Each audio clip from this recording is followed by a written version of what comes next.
Everyone, what is good? We are back with brand new Techish. I gotta do a bit of house cleaning because actually last week's episode probably was like the most polarizing episode I think we've ever done in the history of Techish. Like literally, we had like two back-to-back reviews, which was like that was amazing, and then the second one was like, don't ever do that again. And I think obviously it was because Reece is very much like with he comes with a perspective that probably me and Abadesi don't, which is that obviously he's probably an Elon Musk fanboy, super bullish on certain aspects of Elon and his companies and his technologies, which is not a perspective that we've really had on the show. But I didn't want the show necessarily just to be an echo chamber where I'm only bringing on guests that sound just like me and Abba, basically. So coming up now, thankfully for those who didn't like the first part of it, this episode, which is a part 2 with Reece, is very much about different topics. We talk about him discovering that he's got type 1 diabetes and how that's made him want to work in tech and help cure himself, essentially. And we're very vulnerable also talking about lack of father figures and a whole bunch of other interesting stuff. So please enjoy part 2 with Reece. Have you ever read like any of Nassim Taleb's book? He's the author of like The Black Black Swan, Swan, yeah, I started. Yeah, Anti-Fragile. Yeah. I need to read more. So the Black Swan is a tough read. Anti-Fragile, which is one of his slept-on books, is one of my favorite reads ever. And he talks about the barbell strategy in terms of investing because his background was as an investor. And he talks about basically you should be at both ends of the spectrum and not in the middle. So it's basically what you're doing, which is like super high risk, and then have nothing in the middle, which would be like S&P 500, and then at the other end just probably sit on cash. So he basically says like balance out what you're doing and never just have like the middle, and it's called the barbell strategy, which I probably haven't implemented to be honest with you, and that's probably where you're probably closer to. So I definitely feel like you're kind of working your way towards a strategy that actually a lot of like super smart analysts have talked about in the past, but have given like frameworks for it. So definitely recommend like you read up on the barbell strategy. the And Barbara. I'm always plugging Anti-Fragile.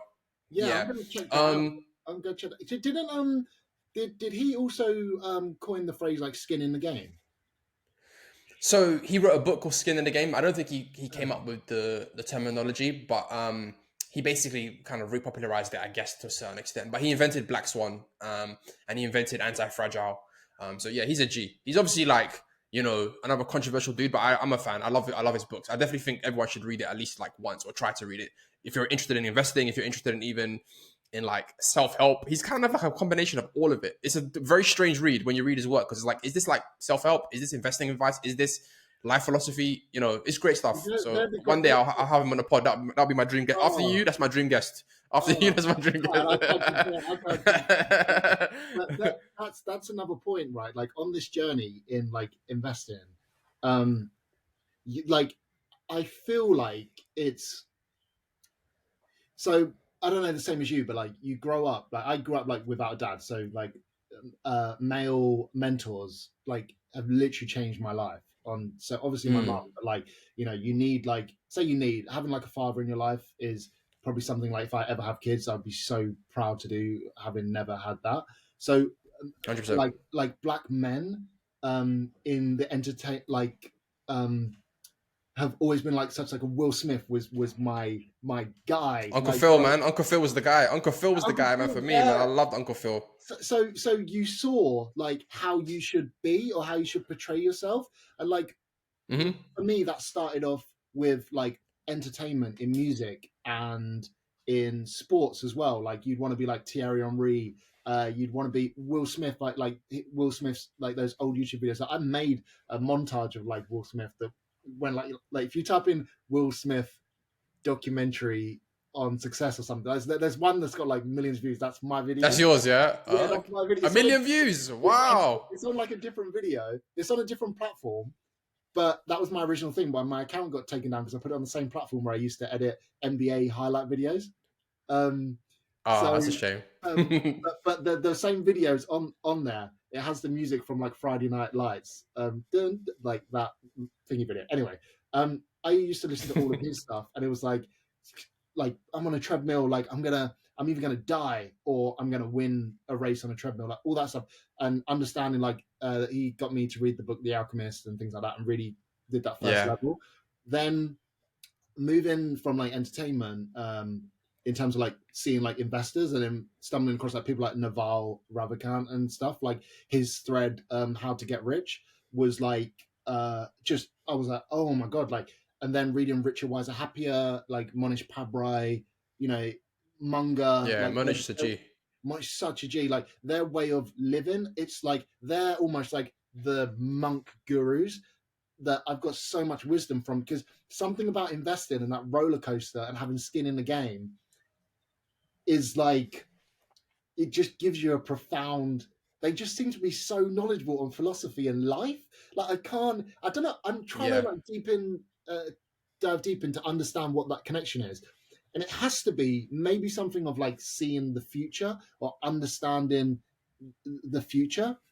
I don't know. I'd love to, what's your opinion? Because I'd love to know that relationship. I think to be a successful investor, you basically probably have mental frameworks that are far superior than the ordinary person, because investing is, it's part psychology, it's part finance, it's part science, but it's also part art. No one necessarily knows what is the kind of magic formula to kind of pick out a great investment. So if you are somebody like Charlie Munger, Warren Buffett, Monish, have been doing it for 20, 30 years, essentially you are kind of like the creme de la creme of thinking, basically, because you've outthought everyone. It's not like, you know, me who might start a business and just grind at it for years. These people have just sat there and thought, oh, I like that company. Let me think about it. Is that going to be a differentiated company over the next 10, 20 years? I think so. The stock's gone down. I'm not going to panic. So these people have the temperament, the thought processes, the mental frameworks, and they've done it for 30 years. So by the time you get to that level, you are just a straight G, basically. But I also think the other thing is that, like, there was that Roman tradition of like the philosopher king, like, you know, Marcus Aurelius, where like after you've lived life and you're old, once you've done everything and you fought the battles, you are now that philosopher, but based on real life experience. And I think philosophy in the West has been denigrated because it's basically been this thing where you go at 18 years old at university to study philosophy. And it's like, no, like life should be the teacher. And then after 30 years, you kind of, you know, put that all together. And then you're like, okay, this is my thinking based on trial and error, based on reading 1,000 books, what's worked, what hasn't. Here you go. And I think that's like Naval too. Do you know what I'm saying? In that category from kind of like the early stage startup world. But yeah, like there's so much wisdom. And I think what you were saying about not having a pops, and my pops wasn't really around for like 7, 8 years, for a long story short, basically. I feel for the young G's coming up now, I feel like to a certain extent, that's basically where a lot of like the Andrew Tates are coming in now, because they're kind of filling that gap for people, but on a real ignorant level. Whereas what you're talking about is like, oh, you know, Manish Pabrai, Warren Buffett, Charlie Munger, and like obviously we're a bit older, but I feel like a lot of these young kids who are coming from that kind of world are falling for the get rich quick schemes. The, you know, what we're saying about maybe buying a house isn't the right thing to do. A lot of scrupulous people are taking that and now saying, escape the matrix, buy my course. And it's like, bruh, like, really? Like, and yeah, Michael, I don't know. I'm scared for a lot of the youths, I'll be honest with you, because the TikTok algorithm is pushing out a lot of nonsense, man. But yeah, what do you think about what I'm saying?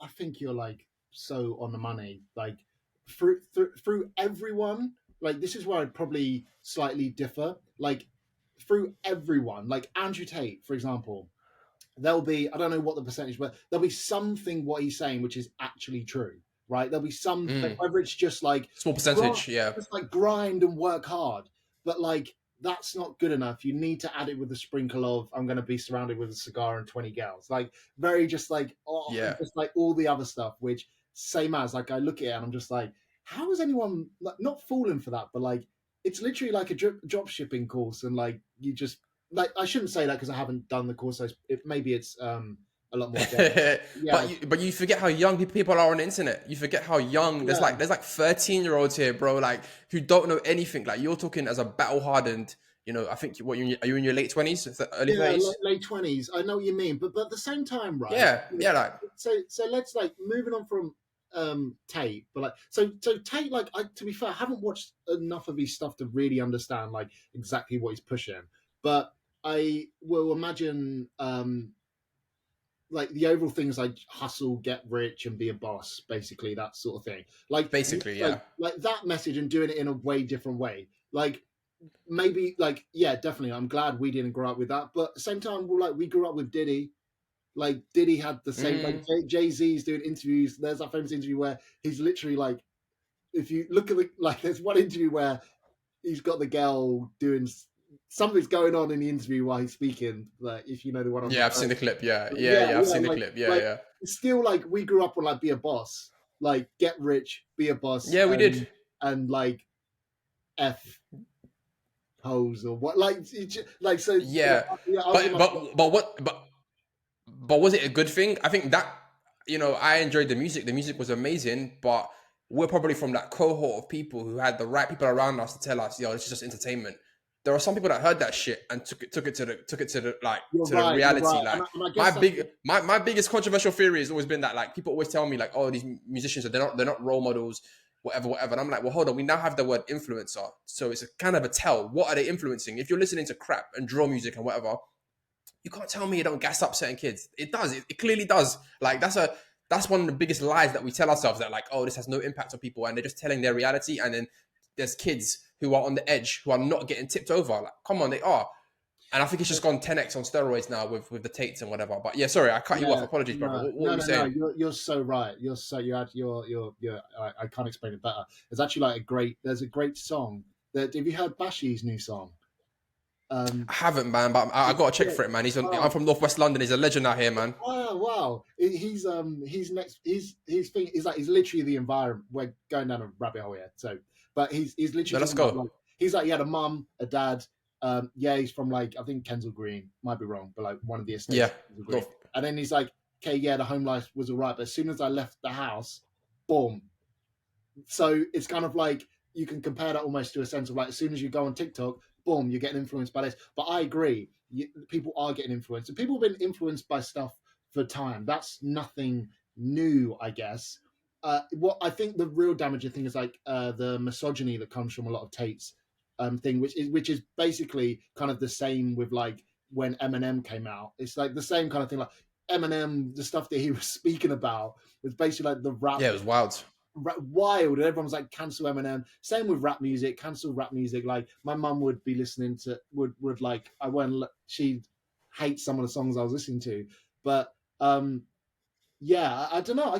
I always think about, like, us. Why didn't we go down that path, or why didn't we go down a certain path? Because I was definitely influenced by so many stuff. I still am. I mean, as much as I'm influenced by manga, Monish Pabrai, etc., I was influenced as a kid by, I was wearing, even if it's like freaking Soldier Boy glasses, Soldier Boy outfit, buying yums, like I was, You. like, I was influenced by Soldier Boy and stuff. Like, I remember one of the first albums, like Fabulous. One of the songs is called Respect, and the hook is like, I don't want to kill Yeah. no one, but I ain't a chump. And like, I was in my bedroom, like, and I don't want to kill no one, but I might have to. And I'm just like, what? But you don't actually go outside and do it. But same with GTA and stuff. You play games, but you don't actually do it.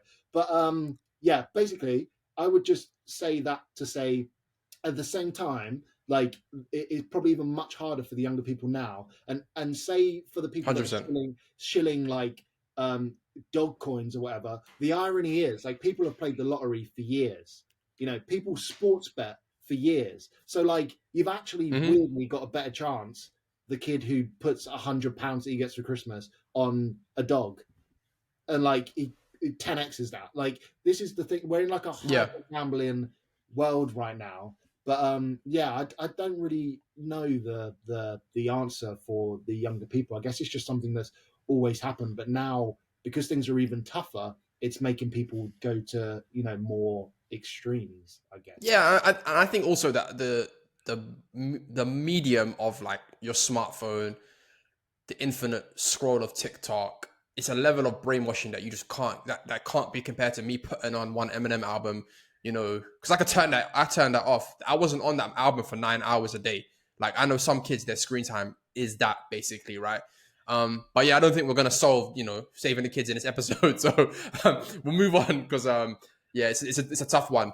Well, So, we could, like, so but that's like something that I think really passionate about. Like, hopefully, like, there's not like a UK version of. I actually don't watch too much of their content, but the black guys in the US who do the investing in finance, they're on the Breakfast Club. Earn your leisure. Earn your leisure, yeah. Like Yeah, yeah, they're G's. there's nothing like that over here, really. Like, so Yeah. at the same time, we have to, at some point, like, create something like that can be done. Like, even you said, like, even on a basis, like, open up your brokerage when you're, I don't know, probably 16 or 18, like 18, and like, just use some of your JD Sports retail salary and just start learning, start getting into it. But no one's really in a way that isn't like an Andrew Tate, like, buy my And the course. problem is, a lot of people that do come in and fill that space, they're teaching people, like, day trading basically, and Yeah, day yeah, yeah, trading, like, it's like, listen, yeah. man, it's a, it's framed as a get rich quick scheme, but the majority is 99% of people that day trade don't make a penny, because it's,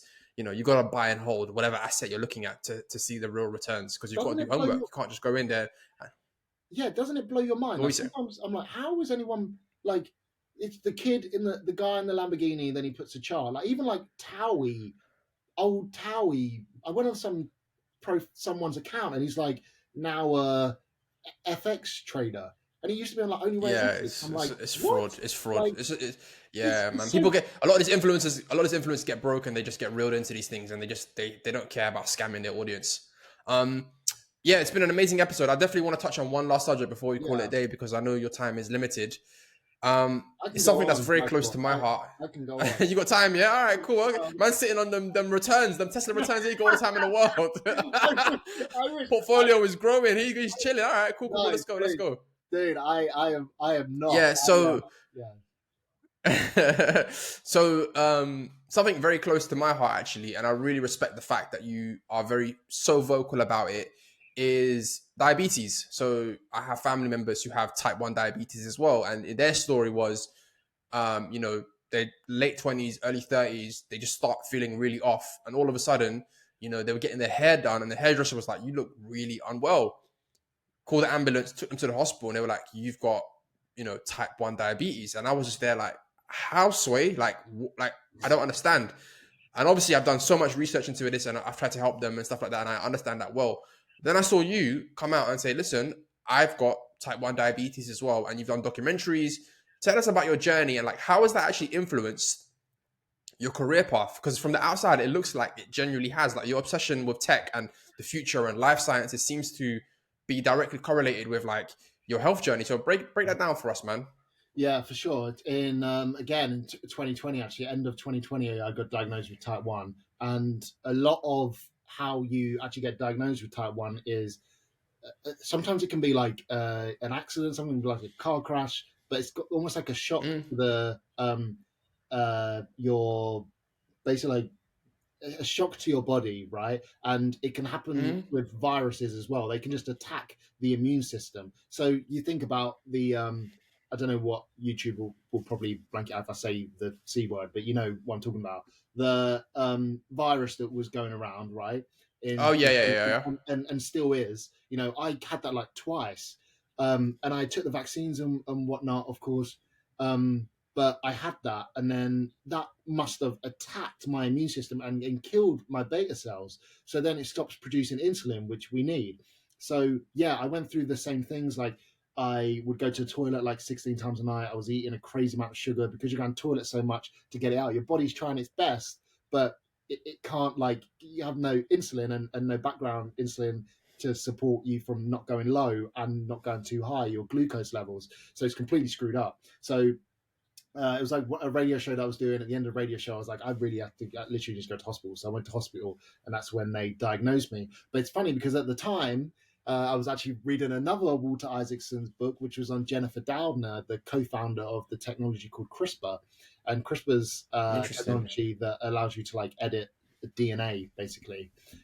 So weirdly, I had done a lot of research, and life sciences was something that I was like, wow, this industry there's so much disruption to be had through like medical devices, through genetic editing, through DNA sequencing. Like if you go back to like the Human Genome Project and how much it costs to like sequence the whole human genome, like the prices of genomic sequencing has gone down so much. So you know, if you want to edit someone's cell, you need to first like understand their genetics and like and sequence that. Then you have the data to be able to then make the edit. So I saw like, wow, this industry is like so up for disruption. So I was reading a lot about it, and then once I got diagnosed, that's at the same time that I was really like, I really want to get into like exponential technology. You have like the aerospace industry, artificial intelligence, electric vehicles, energy storage, life sciences, robotics, like so many different areas are all coming together at the same time.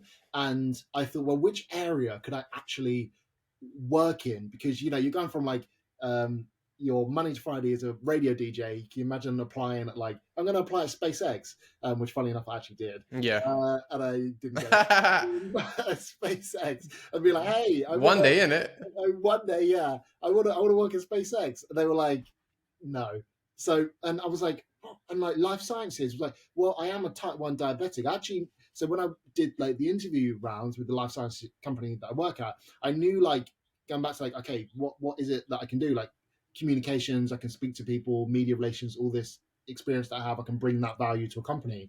And then in the interview, I actually surprised I knew so much about life sciences and the company that I work for working on type 1 diabetes. So it's like it matched so Amazing. well together. It was just like a really nice like puzzle fit in. So yeah, it really changed my life really in many different ways, from career to understanding where the world's heading, to my own health, my own like appreciation of life, and like obviously it makes you change up your diet. There's better ways to control it. A lot of that is through like what you eat. So yeah, it was a real learning curve, and at the same time also like made me slow down a lot. I was just trying to go like full steam ahead, and it makes you slow down. But yeah, so you got a close family member who has it. Yeah, they had it. And obviously, just to explain to the audience, because even I did not know this at the time. Obviously, there's two types of diabetes. We often hear this, and people listening at home might not have a clue. Like, what is the difference? Type 2 diabetes is something that tends to happen when you're older. Tends to happen maybe when you've let your health go, perhaps, and your pancreas essentially struggles to produce the insulin, which is what is needed to regulate your blood sugars, basically. Yeah. Type 1 diabetes is, where it can just happen to anybody at any age, and your pancreas just stops functioning in that way. It just doesn't work out of the blue, and it can affect you. It doesn't make a difference really what you do with your health. It's not like, if I get on the right diet, at the moment, it seems to be kind of incurable, and you probably are on insulin for the rest of your life. Whereas type 2 diabetes, actually, there's a lot of evidence that you can actually reverse it. Yeah, man's showing out the insulin. Shout out to that. Shout out to insulin for saving lives. And this quick side tangent, but obviously if you're listening to the US, you probably have read so many stories of people who are diabetic rationing their insulin because they're like, yo, I can't afford this. Big pharma in the US at least, or in combination with government, is basically like jacking up prices to the point where there's diabetics who have died because they can't get the insulin they need to keep themselves alive. So I hope there is a technological solution to this problem, and people are able to kind of, whether that's with CRISPR or whatever, to kind of like reverse it. But when it comes to your journey, why I love it so much is, in entrepreneurship, we always talk about like product market fit. So like if I'm working on my product, does it work with the market? Does the market want it? There's founder market fit, which is like, am I the right person for this? So like as an entrepreneur, should I be working on climate change? Should I be working on, fintech? Is that true to my background, my knowledge, my experiences? And with you, it's almost like, I wouldn't use the word employee, but just like person market fit. You are actually like, yo, I have this problem in my life. I want to work somewhere where we're actually working on this problem and similar problems. And yeah, I think it's so commendable because so many of us have like, a reaction to bad things happening to us where we're just like, oh man, I feel sorry for myself. The pity party, which is completely understandable when bad shit happens. For you to be like, yo, like, let me just like almost have like post-traumatic growth and just be like, yo, let me find a way to like work on this, change my life. And you've done documentaries on it as well. This ain't nothing that, and you've been so vocal about it, like, and it's so important because I think, I hate the word, but we do need to normalize like these conversations and shit like that. Yeah. What is, yeah, go on. Sorry. What were you going to say? No, go. No. I was just going to ask you, like, does that resonate what I've said in terms of like you taking that as like your mission now, essentially? Of course. I've always someone that's thought like, when I do a lot of it's something that like for the last like couple months I've been back on like super hard. But biggest growth in my life was like reading a lot of Brian Tracy books and like setting goals and understanding where you want to be and understanding the life that you want to create. Like huge self-help person. And like as I've recently got back into it, and someone that I kind of actually misread was like Tony Robbins. I read like the Awake the Giant Within recently, and I was like, he was just like a bit of a corny infomercial type person, but he's actually like really solid in what he does. So like when I realized that, and then want to like in your life, I guess you kind of go from different versions of who you are, and the next version I've really set out like, what impact do I want to have? And a lot of that is like impacting as many people as I can to really help them make transformative changes in their life. And a lot of that is directed to like exactly a generation that we spoke about earlier, like Gen Z and millennials. But when I got diagnosed with type 1, I just saw that as a way that like, okay, what impact, why have I been given this, right? And what can I do to actually like use this as a force for good? Obviously you have moments where you're like, this sucks, and it does actually suck a lot. But at the same time, I'm like, well, clearly I've been given this. Like, what can I do? Okay, I'm in the middle of this running documentary. Why don't we just make it all around type 1 now? Like, why don't I, what can I do to impact people that have it? Because there's parents of children that have type 1, because usually in children, or people that have it that feel like, oh man, like I don't even know what to do. I hate this. Like, it's really hard. I was just like, let me use my platform that I have and try and bring some kind of like positive change to it. And that's exactly like what I've tried to do and will always do. And yeah, there is so many developments in it, through cell therapies. Like, that's the best thing about life sciences. There's just so many innovations, because like any industry, like costs come down, you can innovate more, and eventually you do and get there. But I'd love to, if you got the time as well, dive into because you said something interesting, like as an employee, as a person. Like, I was thinking about this earlier before I called, because I was like, what do I really want to speak to Michael about as well? Like, what's the key thing I'd love to learn from yourself? And that's really like, as I look back on myself, like I've always had that entrepreneurial spirit and drive. And I realized I actually put it in myself. I was the product. I was the founder of me. Yeah.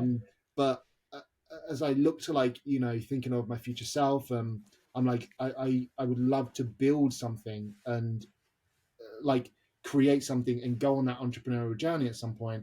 And as like we have like the deal flow on the syndicate that I'm in for angel investments, and I see a lot of that. It's basically like kind of the same person. They went to Oxford, they went to Cambridge, and now Interesting. Yeah. they got funding from XYZ. And I go in and I'm kind of guessing like, guarantee it's Oxford grad, Cambridge grad. The whole team, the CTO, the CEO, the COO, Yeah. all Oxford, Cambridge. So the lecturer is going to put you in touch with someone who's going to fund half your thing. So I'm like, for you, like you're about to tell me you went to Oxford, but for you, No, how I didn't. I didn't. I wish I wasn't smart enough. like what's that journey like? And now, as we see that evolving, where do you see that heading, and what's the freedom like of having your own business, as like we spoke about earlier, the Levels IO and people like that online that are really Yeah. pushing this whole new way of like living, as it were? Yeah. What's it like basically to be an entrepreneur? Yeah, In that what's it sense, like? it is in many. And now, yeah. And in many ways it's incredibly liberating. Like, everything you do is down to you. And also, when you've built a certain type of company, yeah, it can make money while you sleep. Like, I wake up, sometimes you've got a job board, there's like 5 or 6 job board sales. I'm like, oh, that was nice, we made like $1,000. I was asleep the whole time, I didn't have to work. I built the software works while I sleep. But then other times, you've got an employee who's suffering from mental health, and you've got another employee who um you have a disagreement with, and you're gonna have to part ways, and you're up at night stressing because you're like, this is not what I came into this for. I came in to like make a change, to help people. And you can be up all night stressing. At one point a couple of years ago during 2021, and it's amazing how many people have health challenges that arise from that time period. I just started getting like full-blown panic attacks. I was just like, fuck me. Like, the anxiety came out of nowhere. I didn't know what it was. I thought I was having a heart attack, couldn't breathe, couldn't this, couldn't that. And doctor was like, yo, this is anxiety based on your lifestyle and work. So entrepreneurship is amazing, but if you don't pace yourself, it can be detrimental to your health. But at the same time, I wouldn't change it for the world. I've learned and met so many amazing people. I've impacted a lot of people. I get to work on products that I want to work on. I get to create what I want to create. You know what I'm saying? Like, and it's helped me grow so much, because I was not a salesperson when I started. But when you're running your own company, you're the number one salesperson. You know what I'm saying? I'll hop on them Zoom calls. I'll close them deals. I'll get on all my salespeople. I'll be like, listen, I'm gonna get on the Zoom call with you lot, and if you lot don't close it, I'm gonna close it for you, basically, right now. And it's fun. Like, we it's you just grow and learn so much over the years. Is it for everyone? That's the question. I don't know. I think everyone can be and should be entrepreneurial. You don't necessarily have to be a business owner, but like, you know, I've got loved ones in my life now who have left their 9 to 5 and they want to be a content creator based on making clothes or based on, whatever kind of craft they have. You've got to be entrepreneurial. No one's going to wake you up and make you like post that content and, do you know what I'm saying? And chase up leads. And, you know what I mean? Even though you are basically a self-employed person, you have to be entrepreneurial. I don't know if I answered any of your questions. And yeah, no, I didn't go Oxford University. I wish. I went to Kingston University, which is like a sub-tier university. And then I did a master's degree in computer science at UCL, which is kind of more prestigious. But I'm still Kingston in my heart because I was there for like 3-4 years. So you coded the site yourself and like the business yourself? Yeah, so I was a software engineer for a little while. I was working at a company called Urban Massage, which is basically like a Uber, but like they do like beauty products and beauty treatments to your home. At that time, 2015, 16, everyone was trying to do their version of Uber, like Uber for X, Uber for this, Uber for that. So I worked at a few of those type of companies, and then I left and basically I built a blog, a WordPress site, which was Pocket. Then I built a job board myself, hand coded that, and then all the other kind of software that we use, I built myself as well. So being a coder definitely has given me a mad advantage. I won't deny that. I don't think everyone needs to learn to code, but it's definitely helped me. And I think it's good to even mess around with it just to understand like computational thinking. How do computers think? So for example, on a quick side tangent, I use like a lot of no-code tools like Zapier. And I try to get my friends to use them, but because they don't think like an engineer, it's hard for them to understand what it can do. Like, how do you connect these different APIs together? And, how do you utilize all these available tools, even though you don't need to know how to code? But if you don't understand how to think like a coder, it's hard to use those tools and products. So I definitely always tell people, like, play around, go on Code Academy, just like learn a little bit, like get comfortable with it, like 100%. Interesting. So where do you see, like, as you look to, I'm not saying you have the mind, so you're probably always looking to start new businesses. But where do you look right now to start a new business? Like, because I follow like Yeah. a YouTuber called Dave Lee. He's amazing. Highly recommend him. And he like basically was like working in a non-profit for like 12 years. And his own non-profit, because he was like, he just couldn't work for anyone. It's just not his DNA. So he's happy to be broke for 12 years just doing his thing. But he basically, when the App Store got released, he released like an app for women's health, and that like basically just did amazing, like asymmetric upside. He went up there to like boom, and with him, he was like, he sees it as like green pastures.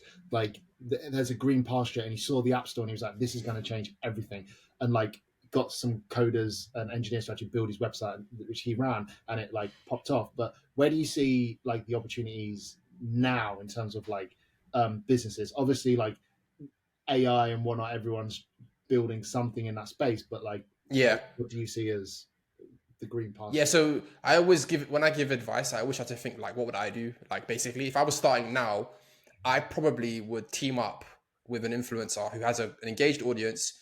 I would build a product that I can relate to, and the influencers in that space that I know also have an audience that they can relate to this problem too. I would probably give them a certain percentage, maybe even half, and say, you don't have the time to build a product and to be the CEO. I can be the CEO and drive sales. You are relying on brand deals, and it's super fickle and the market is shifting. So how about we build something where you actually get equity? Essentially the kind of Logan Paul KSI kind of playbook with Prime. Doesn't necessarily have to, and it doesn't necessarily have to be a physical product. You could build software. What if I came to an influencer and said, yo, like, here's a software SaaS tool that I think your audience would love. You could be a B2B influencer, for example, if you've got enough scale. The other, for example, so do you know Tiny Capital? There's a guy called Andrew Wilkinson. He started a company called Tiny Capital. He owns the website Dribble. He owns a lot of Shopify apps. He's basically Tiny VC or Tiny VC or Tiny. I think they call him Tiny. Yeah, maybe I think that's right. Tiny VC. They teamed up with the dude from Atomic Habits, the book Atomic Habits, and they built like an app for him called like Habits, whatever. And it's software. It's a great subscription revenue business. But there's an alignment there. This is the guy that wrote the book on bloody Atomic Habits that everyone's seen in the airports. Here's an app for, about habits. He couldn't have built that by himself. He probably could, but he wouldn't have the know-how, the ingenuity, the resources to do it in terms of hiring developers. So I think there's a massive opportunity for partnering with people who have distribution, the influencer. Because right now, so many of my friends and people that I know who are starting like an e-commerce brand, bro, they're not profitable because you got to give Facebook like 50% of every dollar that you spend, because you've got to get like eyeballs. And the only way to get them is to pay these platforms. Or even Amazon now has got a giant ad business where you go on Amazon and you pay money to like, boost your product because you can't get it in front of anybody. So who has distribution? Who doesn't know what to do with that distribution? And what can you go and give them so that they can make money and you can make money? That's probably a tactic that I would probably look to do. What that specific product is, I can't give that away because I might want to do it one day in it. So like, I ain't giving you all the, I ain't giving everyone the playbook. I ain't giving everyone the playbook. You know what I'm saying? But like, that's enough, I think. It's interesting as well. So now I'm an investor. So up until now, I have invested my own personal money into like public companies, but now I'm in a scout program where I'm meant to invest in like black founders. Yeah, so I'm obviously seeing a lot of like deals, what people are working on. There's a lot of like AI centric stuff. And listen, I'm still going to invest in it, even though it's a bit of a hype cycle. You can still make money in the hype cycle. Don't get twisted in it. Like I've seen so many great entrepreneurs working on stuff that can help detect diseases earlier. You know, help manage disease using large language models, training on large language models. You know what I'm saying? So like, there's still a bunch of stuff and money to be made on AI. Like you said, Peter Levels, he's basically built ChatGPT rappers or rappers on, you know, photo, or not photo. No, is it DALL-E? I don't know if what he uses for his photo recognition stuff, but he's built stuff on existing platforms. So he's, you know, you don't necessarily need to reinvent the wheel. So what are you thinking about? You thinking about starting a company? What's going on? I know you've got your media company thinking decades, but are you thinking about building a product? Do you want to brainstorm it now? Yeah, no, let's do it. All right, which influencer do we know that we should contact? Bro, you're the influencer. You're on TV. What are you talking about? Yeah, Man's on TV talking about the influencer. You're a TV star, bro. What are you talking about? let's do the diabetes out. No, I'm kidding. Yeah, no. So for me, like, and this is where like Raoul Powell really helped because I couldn't like encapsulize. Like I could always think ahead, but I couldn't really structure it.